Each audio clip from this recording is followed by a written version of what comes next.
Well, just hours from now, Obamacare's exchanges are officially going to open for business.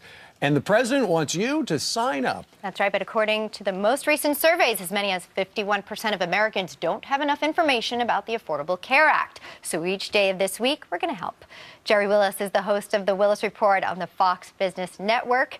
And that's where you can see our week-long series, A User's Guide to Obamacare, thankfully, because we need it. Well, nobody knows what's in this law. Nobody knows how it's going to get enacted. And the problem is today, the exchange is open. Tomorrow, people have expectations that the law is ready for prime time, and it's really not. We were just talking in the break about how the government's got they're firing up the supercomputer to figure out how you're going to qualify. But the software that determines who gets the subsidies, as of last week, was only accurate half of the time. By Friday, they got it up to 2/3 of the time. But still, that means a lot of people are going to get ejected and rejected for no good reason. Or you get the wrong number, you don't know what your subsidy is, you don't know what plan you're picking up. Look, here's the problem. This computer system, the supercomputer, as you say, has to talk to Medicare, it has to talk to Medicaid, it has to talk to CHIPS, it's got to talk to the IRS, and it's got to talk to the people at the exchanges.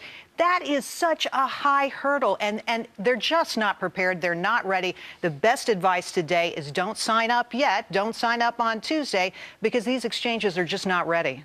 I mean, if you don't, is there a penalty if you don't sign up right away in delaying it at all? So the law requires you to be able to prove coverage by January 1st of this coming year, right? So you don't have to sign up right away. The exchanges stay open until March of next year.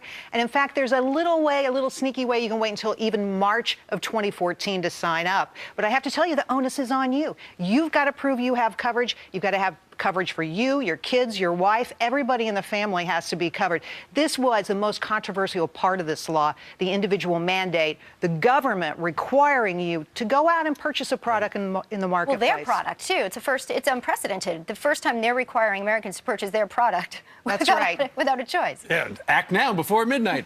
The president has been talking about, well, you know, I'm doing my best. I'm gonna bend the cost curve down because it's been going up. And he says that the cost is low, but not so true. Last week we got news that premiums, monthly premiums, would be $300 and change, about $328 on average for a silver plan.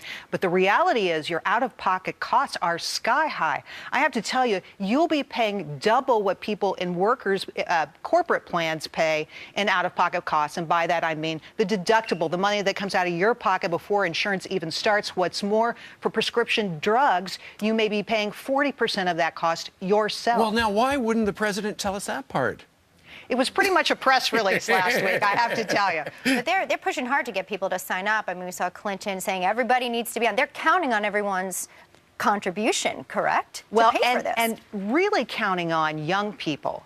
You know, people under 65, the 57 or so million Americans in that age group, those are the folks that have to sign up because they're going to pay more than they've paid in the past, and that extra money is what's going to make this whole thing work. If young people don't sign up, and if you don't see young people signing up tomorrow, that's going to be a signal that the program's in deep trouble. Well, today, in fact, they're rolling out this Funny or Die parody that's supposed to entice people to go ahead and sign up for insurance. But over the weekend, Saturday Night Live lampooning the president's plan. Well, I think everybody has big questions about this now. You know, you showed the graphic at the top. 51% of people don't know of Obamacare. They don't know if they're supposed to sign up. This is a hideously complicated law. 13,000 pages of rules and regulations. I mean, getting your arms around that and expecting the American people to know it, it's a lot. Not of the people, and it certainly doesn't seem for the people. I agree with you. Hideously complicated, so that's why she's going to break it down. Jerry's special series, A User's Guide to Hideously Complicated Obamacare, airs all this week on the Willis Report, 6 p.m. Eastern on the Fox Business Network. Thank goodness for you. Hey, next on the Rundown.